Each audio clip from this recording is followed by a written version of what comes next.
नमस्कार, मैं हूं आशीष चित्रांशी और आप देख रहे हैं द न्यूज लॉन्चर। क्या नीतीश और नायडू के सामने मोदी ने घुटने टेक दिए हैं या मोदी यानी बीजेपी के जो पार्टनर्स हैं वो अमित शाह के खेल में फंस गए हैं?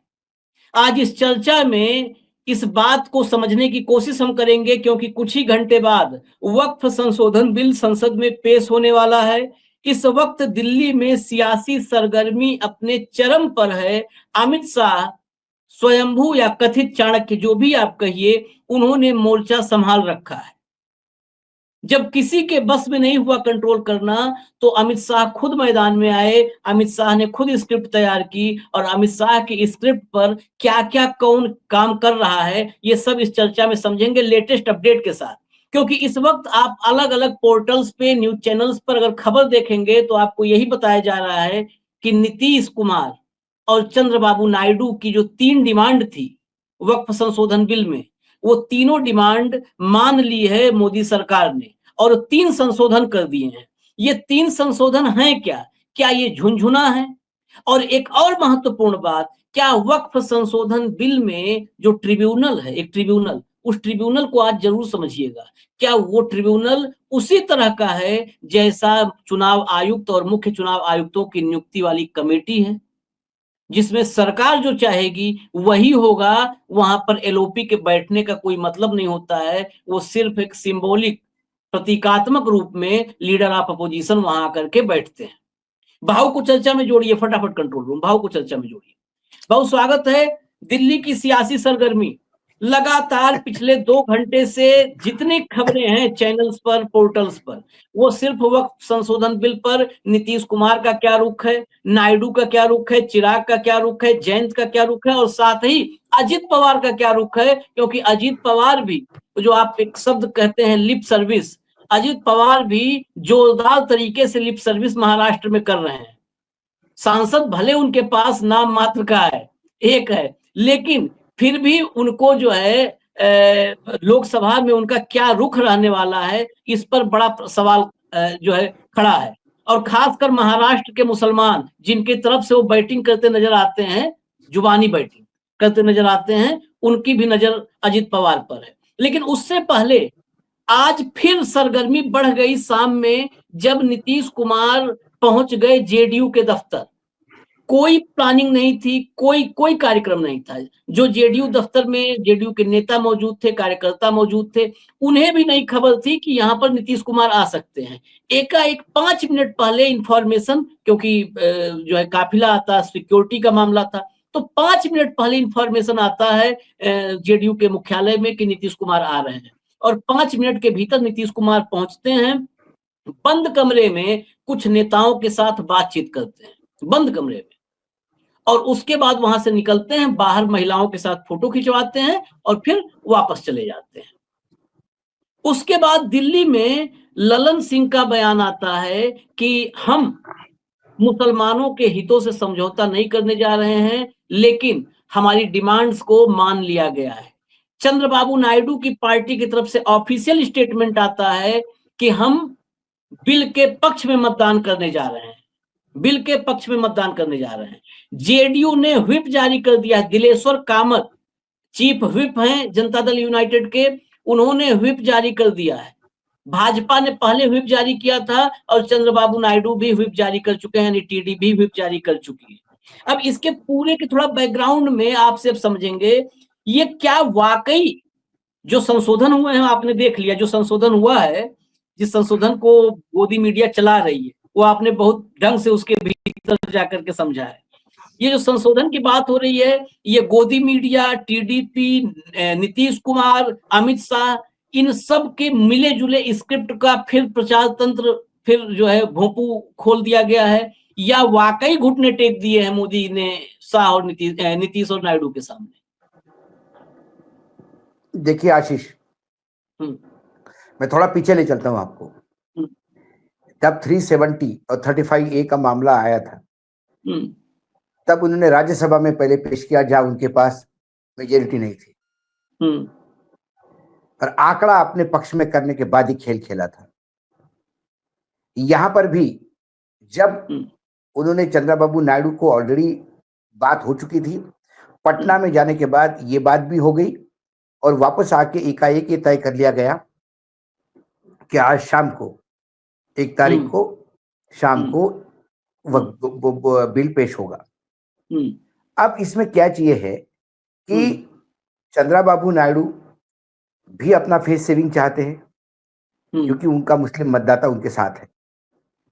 दूसरी ओर नीतीश कुमार का तो खेल सारी दुनिया को पता है कि वो मुस्लिम मतदाताओं पे कितने डिपेंड है। इन दोनों को बचाने का रास्ता भी दिल्ली ने दिया।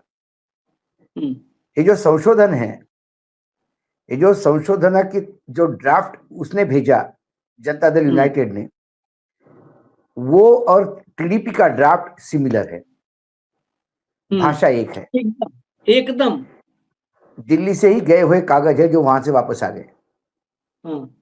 ठीक है, अब इसमें जो संशोधन जनता दल यूनाइटेड ने दिए, क्या वो पूरे लागू होंगे? हमने सुबह एक प्रोग्राम किया जिसमें हमने कहा कि जनता दल यूनाइटेड ने जो तीनों संशोधन दिए हैं, यदि ये तीनों के तीनों लागू हो जाते हैं तो फिर ये बिल बेनामी हो जाता है।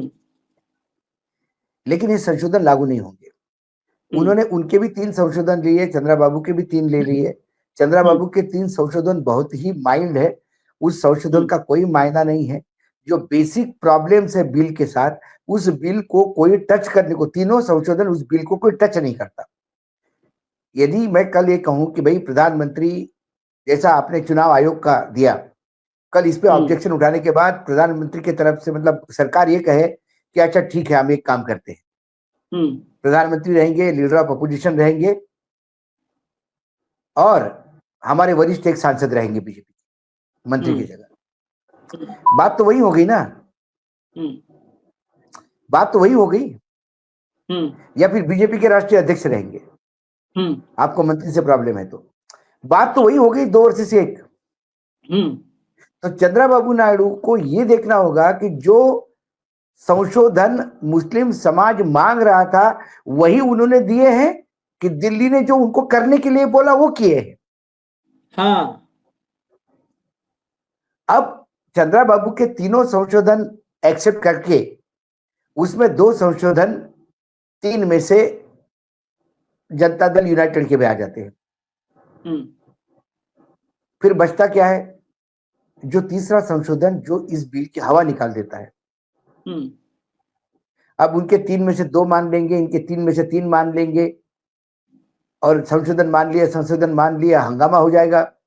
ये दोनों पार्टियों पहले से ही तय था कि ये समर्थन करेंगे इस बिना पे, ये पूरा स्क्रिप्टेड था, इसकी रिहर्सल हो चुकी थी। आज नाटक का मंचन है, मतलब मंचन शुरू हो गया पहला, मतलब आज पर्दा उठेगा और उसके बाद वोटिंग के समय एग्जैक्ट क्या होगा ये दिखाई देगा। तो इन दोनों ने हाँ कह दी। अब इन दोनों ने हाँ कहने के बाद क्या तो पासवान, क्या तो बाकी जयंत चौधरी और क्या तो अजित पवार। अब ये 5 संशोधन जो है, ये 5 संशोधन पूरे एनडीए गठबंधन के माने जाएंगे, मुस्लिम समाज के माने जाएंगे, मुस्लिमों के लिए जो अथक काम कर रहे हैं सुबह से शाम तक उनके माने जाएंगे। और फिर ऐसा होगा कि ये जो 2-4 संगठन है जिनकी कोई औकात नहीं है, ये विपक्ष की तो औकात है ही नहीं, वो तो मानती नहीं विपक्ष की औकात, विपक्ष तो सारा देशद्रोही है ऐसा उनके हिसाब से। और बचा हुआ जितना भी मुस्लिम समाज है वो बाहर के एजेंसियों से ऑपरेट हो रहे हैं। जो ओरिजिनल मुसलमान है इस देश के वो जनता दल यूनाइटेड के साथ, टीडीपी के साथ, और उन्होंने जो संशोधन दिए थे वो मान लिए गए, इसलिए वक्फ बोर्ड बिल पास होगा। मैंने फिर कहा इसी स्क्रिप्ट पे काम हो रहा है। ये जेडीयू, ये जो संशोधन है ये ना जेडीयू के हैं ना ये टीडीपी के हैं, ये दिल्ली से ही गए हुए हैं क्योंकि जेडीयू का ये भाई देखिए अमित शाह जी को सरकार में है आशीष, सरकार का काम है बिल पास करवाना, एन केन प्रकरण बिल पास करवाना। जब राव साहब की सरकार हुआ करती थी, नरसिंह राव की, तब तो सरकार माइनॉरिटी में करीब करीब मानी जाती थी। उन्होंने भी बिल पास किए, कभी जेएमएम के भरोसे, कभी किसी को लाके, कभी किसी को लाके किए ना सरकार। मैं संशोधन एक बार बता दूं, इस संशोधन में बता दे रहा हूँ जो है वो दोनों साफ पार्टियों के संशोधन बता दीजिए। हाँ, दोनों के इनके संशोधन जो तीन तीन डिमांड किया था वो तीनों बिल्कुल कॉमन थे। पहला था कि जो है राज्य का जो विषय है ये राज्य सूची में आता है जमीन का, तो राज्य सूची में ही इसको रहने दिया जाए, राज्य का ही नियंत्रण हो। पहला जो डिमांड थी, दोनों की कॉमन डिमांड थी। दूसरा, जो भी गैर पंजीकृत हैं उन पर भले आगे कुछ हो, पंजीकृत जो अब तक के पंजीकृत हैं उन पर विवाद कोई भी ना हो। और तीसरा था कि अगर किसी भी भूमि पर वो गैर पंजीकृत भी है अगर, और उस पर कोई पहले से मस्जिद कोई दरगाह है तो उस पर तोड़फोड़ न किया जाए। तीसरे को खारिज कर दिया गया। हम लोग पहले भी कहे थे चर्चा में, तीसरे पे नहीं हाथ डालेंगे क्योंकि उसी पर तो चलाना है। पहला देखिए, पहला संशोधन क्या है, संशोधन हुआ जो हुआ है संशोधन वो समझिए। वक्फ संपत्तियों से जुड़े मामलों में राज्य सरकार का नियंत्रण और उसकी भूमिका बनी रहेगी। राज्य सरकारें सारी, एक बंगाल छोड़ दीजिए, बंगाल जो उत्तर भारत में, बंगाल, हिमाचल, जम्मू कश्मीर, कर्नाटका, इसको छोड़ करके जम्मू कश्मीर भी नहीं आशीष, क्योंकि जम्मू कश्मीर में आज भी सरकार के पास अधिकारी नहीं है, एलजी के पास अधिकार है। एग्जैक्टली, हाँ, एलजी है वहां। तो सिर्फ बंगाल बचता है, बंगाल, कर्नाटका, और कर्नाटक भी साउथ में चला गया लेकिन फिर भी उसको सीमा पर रख लेते हैं, और हिमाचल। इन तीन राज्यों को छोड़ करके बाकी राज्य की सूची में रहे, समवर्ती सूची में रहे, केंद्रीय सूची में रहे, फर्क क्या पड़ता है? सब रबर स्टंप है। पहला संशोधन की हवा यहां निकली। दूसरा संशोधन, अब संपत्ति वक्फ की है या नहीं, ये टीडीपी वाले में डिमांड थी, टीडीपी की मांग मानी गई। ये तय करने के लिए कलेक्टर रैंक से ऊपर का अधिकारी नियुक्त होगा। पहले कलेक्टर था, अब उससे ऊपर का। अब इससे क्या मतलब, ये कैसा खिलवाड़ है, मजाक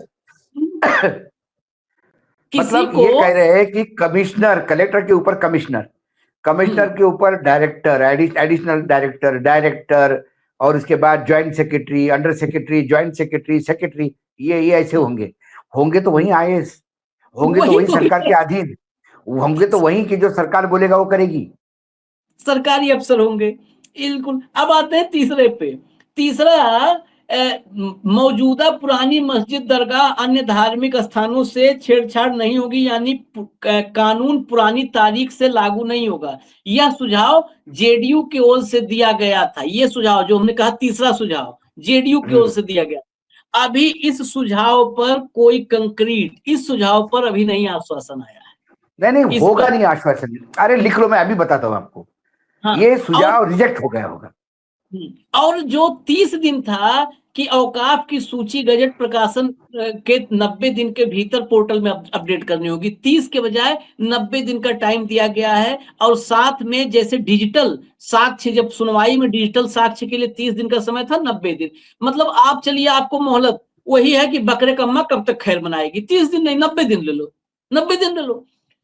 वक्फ में पदेन सदस्यों के अलावा 2 सदस्य गैर मुस्लिम भी होंगे, ये रहेगा ही, जिस पर ऐतराज रहेगा। हाँ, वक्फ मामलों में संबंधित संयुक्त सचिव पदेन सदस्य होंगे। और कुछ प्रावधान जिनसे विवाद खड़ा हो सकता है, उसमें जो हमारे तेजस्वी सूर्या हैं, तेजस्वी सांसद हैं, इन्होंने धारा 14 जो सबसे विवादित है, उन्होंने कहा था कोई व्यक्ति अपनी संपत्ति वक्फ तभी कर सकेगा जब वो कम से कम 5 साल से इस्लाम की प्रैक्टिस कर रहा हो, कम से कम 5 साल से कर रहा हो। यानी धर्म परिवर्तन वाले खेल पर जो यदि किसी परिवार को किसी मुस्लिम समाज ने इतना मदद किया, किसी परिवार को मुस्लिम समाज ने बचाया, बाढ़ से बचाया बहते बहते, और उन्होंने कहा कि नहीं, है मुस्लिम समाज ने हमारे लिए बहुत अच्छा काम किया, तो अब हमारी 5 एकड़ जमीन दे देते हैं मुस्लिम समाज को, तो आप हिंदू हैं इसलिए वक्फ बोर्ड को दे नहीं पाओगे, ये किसने कहा? नहीं कर सकते। मुस्लिम बनने के बाद भी नहीं दे सकते, मुस्लिम बनने के बाद भी नहीं दे सकते हैं। कम से कम 5 साल, जब इस्लाम की प्रैक्टिस 5 साल हो जाएगी तब दे सकते हैं। और उसमें भी है कि आप संपत्ति को वक्फ कर रहे हैं, उसमें कोई धोखाधड़ी नहीं है, इसका प्रमाण आपको देना पड़ेगा कि आप मतलब कोई धोखाधड़ी इस वक्फ में यानी दान में नहीं है, तभी माना जाएगा, नहीं तो इसमें ट्रिब्यूनल कौन सा, इसमें ये क्या देगा कोई? ये तो सेल्फ अटेस्टेड जैसा है। वो कहेगा भैया मैं खुद ही दे रहा हूं, तो इसमें धोखाधड़ी क्या है? I am the donor, I am the owner.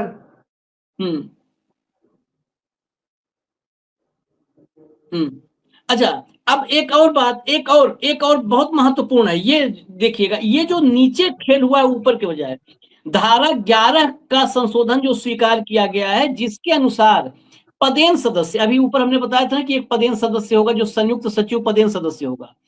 पदेन सदस्य चाहे वो मुस्लिम हो वह या गैर मुस्लिम हो, क्योंकि पदेन वो संयुक्त सचिव है, वो तो उधर से आएगा, तो वो चाहे मुस्लिम हो या गैर मुस्लिम हो, उनकी गिनती गैर मुस्लिम सदस्यों में नहीं होगी। यानी दो गैर मुस्लिम तो पहले से थे, दो गैर मुस्लिम पहले से हैं। ये अगर यहाँ पर ये नॉन मुस्लिम कोई होगा पदेन सदस्य जो है, तो पदेन सदस्य अगर वो नॉन मुस्लिम है तो उसको गैर मुस्लिम में नहीं गिना जाएगा, यानी 3 गैर मुस्लिम हो जाएंगे, फिर 3 गैर मुस्लिम हो जाएंगे। ये भी एक खेल है। और हमारे यहाँ परसेंटेज ऑफ आईएएस ऑफिसर्स मुस्लिम का बहुत ही कम है, बहुत कम है। अब इसके अलावा ये 3 हो गए, इसके अलावा राज्य सरकार का एक अधिकारी भी जोड़ा जाएगा, उसको भी गैर मुस्लिम नहीं माना जाएगा। हाँ, राज्य सरकार का एक अधिकारी भी जोड़ा जाएगा ये, और इसके साथ एक महिला होगी। अगर एक संशोधन संघ के लिए भी ले आए होते मोदी जी कि यहाँ संघ प्रमुख महिला होगी, तो थोड़ा सा हम लोग कहीं कुछ हिंदुओं के लिए भी कर देते मोदी जी। संघ हिंदुओं का पूरा एक ही तो सबसे बड़ा वो है, हिंदुओं का रक्षक, वहां कभी महिला संघ प्रमुख बनवा देते, इसका एक कानून ले आते, एक बिल ले आते, हम लोग भी ताली बजाते एक बार कि चलो मुस्लिमों के साथ साथ हिंदुओं के लिए भी कुछ सोचे। वहां मुस्लिम रहेगी, संघ में मुस्लिम नहीं, वहां महिला रहेगी, संघ में महिला संघ प्रमुख नहीं बन सकती है, वहां नहीं होगी ये। अच्छा, इसके अलावा कलेक्टर की जगह वरिष्ठ पदाधिकारी हो गया। पहले ट्रिब्यूनल में केवल 2 सदस्य की बात आई थी, अब तीसरा सदस्य होगा, वो होगा इस्लामिक स्कॉलर। लेकिन मैं उसके साथ पूरे मैं संशोधन के डिटेल में गया, जो ऑफिशियल पेज पर, वहां भाव क्या लिखा है, composition of tribunals constituted under the act comprise of a judge of a rank equivalent to a class 1 district session और सिविल जज, एक ये होगा। दूसरा होगा a state officer equal to an additional district magistrate यानी एडीएम, और तीसरा होगा an expert in Muslim law यानी मुस्लिम स्कॉलर। तो एक सिविल जज या सेशन या डिस्ट्रिक्ट जज के समकक्ष जो है क्लास 1 का न्यायिक अधिकारी होगा, एक एडीएम रैंक का होगा, और तीसरा स्कॉलर होगा, जो आपने अभी कहा था कि वही वाला होगा कि एक प्रधानमंत्री, एक उनका मंत्री, और तीसरा लीडर ऑफ अपोजिशन। अब ये संशोधन मुसलमानों के कितने हित में है जो मुसलमान समझ नहीं पा रहे हैं मोदी जी की बात को। किसान भी नहीं समझ पा रहे थे, किसान भी नहीं समझ पा रहे थे, और मुसलमान भी नहीं समझ। टीडीपी को, जेडीयू को ये बताना होगा कि ये संशोधन उन्होंने किसके कहने पे किए, कौन सा मुस्लिम संगठन आया था ये संशोधन मंगवाने के लिए, ये टीडीपी को क्लियर करना होगा।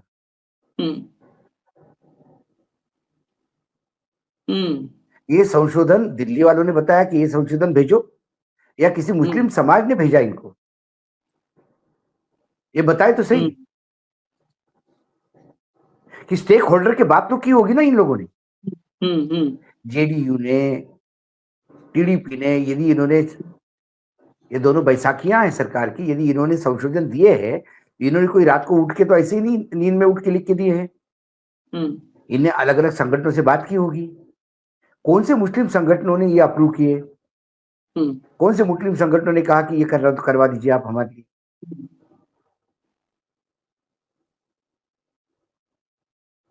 इस वक्त एक बड़ी खबर जो लेटेस्ट में अपडेट भी सामने वो कर रहा हूं, जेडीयू ने कर दिया, ऐलान कर दिया है।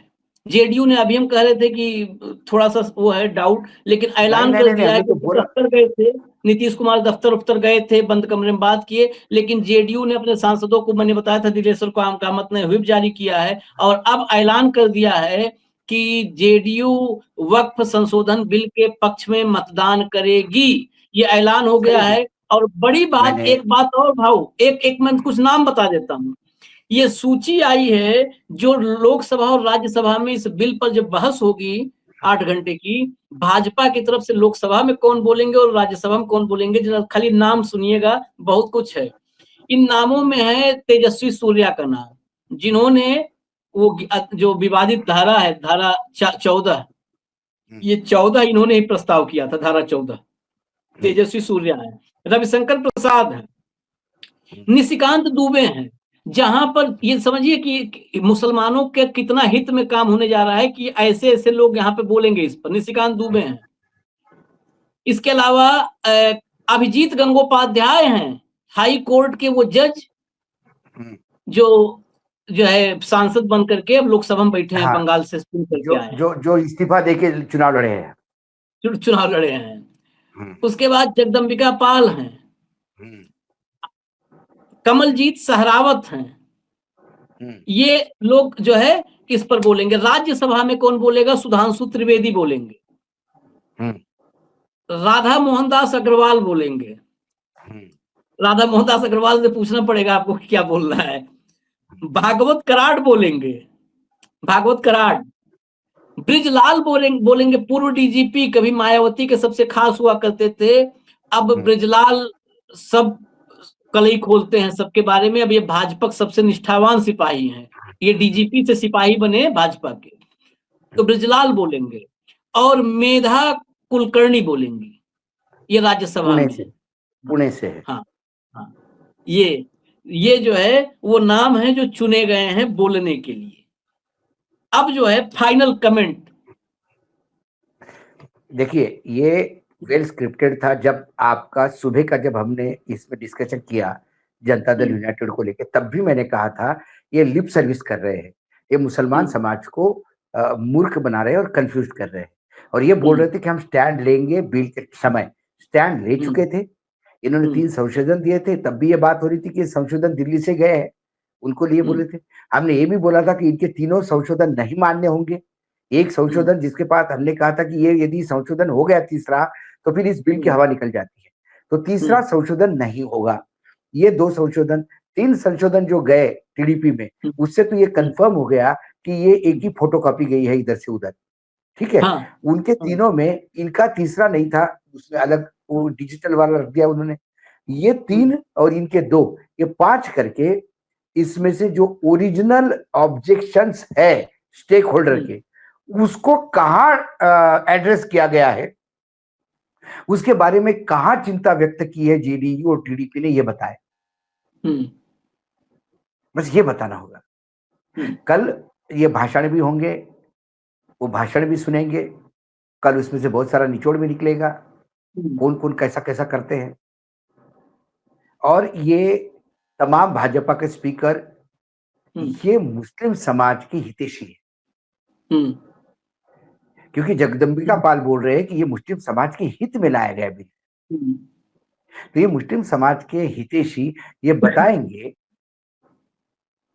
और नाम तो आपने सब ले ही लिए हैं, ये बताएंगे आपको कि ये मुस्लिम समाज का कितना भला करना चाहते हैं। और कल मुस्लिम समाज तरफ से जो लोग हैं, वो जो लगातार विरोधी पार्टियों को अपना सारा ये दे रहे हैं, वो उस पे बोलेंगे कि ये क्यों नहीं हो रहा है। कल का डिबेट का निचोड़ ये होगा कि कौन लिप सर्विस कर रहा है, कौन मूर्ख बना रहा है, कौन कंफ्यूज करवा रहा है, और कौन अपने अपनी मजबूरी के चलते मुस्लिम समाज को, मुस्लिम समाज का इंटरेस्ट का बलि दे रहा है। अब वो हलाल होता है या झटका होता है बलि, ये तो कल लोकसभा के और राज्यसभा के डिस्कशन में पता पड़ेगा। कुल मिला के टीडीपी, जेडीयू, अब मान लीजिए कि सब ऐलान हो गया है। अब बिल अगर नंबर्स को देखें तो अब वक्फ संशोधन बिल क्लियर है, बिल क्लियर हो चुका है, कोई अब इसमें संदेह नहीं है। नकाब चेहरों से हट चुकी है, लेकिन उसके बावजूद ये आपके सामने नकाबपोश बने रहने का ढोंग करेंगे अभी भी। ढोंग करेंगे। अब ये 3 दिन संसद में देखना है कि किसके बोलने पर नो नो नो नहीं चलेगा होता है और किसके बोलने पर धनखड़ साहब और ओम बिरला मुस्कुराते हैं, क्योंकि वो मुस्कुराते भी अपनी खुशी रोक नहीं पाते, इजहार कर देते हैं वहीं पर जब उनके मन की बात होती है। तो खैर अभी देखिए कल 12 बजे से घमासान शुरू हो जाएगा, 3 दिन चलेगा, लोकसभा राज्यसभा ये सब 3 दिन का घमासान है। देखिए मुस्लिमों का हित होने जा रहा है देश में। और सबसे बड़ा दुर्भाग्य है इस देश के साथ कि किसान भी नहीं समझ पाए थे अपना हित और मुसलमान भी नहीं समझ पा रहे हैं अपना हित। मोदी जी पता नहीं कौन सी भाषा में, अरबी, फारसी, स्पेनिश किसमें समझाते हैं कि भारत के किसान, मुसलमान, नौजवान समझ ही नहीं पा रहे हैं। पता नहीं कौन सी लैंग्वेज में समझा रहे हैं, ये समझ नहीं पा रहे हैं। इस पे हम लोगों को अपने भीतर झांकने की जरूरत है। इजाजत दीजिए हमें, ये सरगर्मी बनी रहेगी, अपडेट्स आएंगे तो हम लेकर के आप तक आएंगे। नमस्कार, धन्यवाद।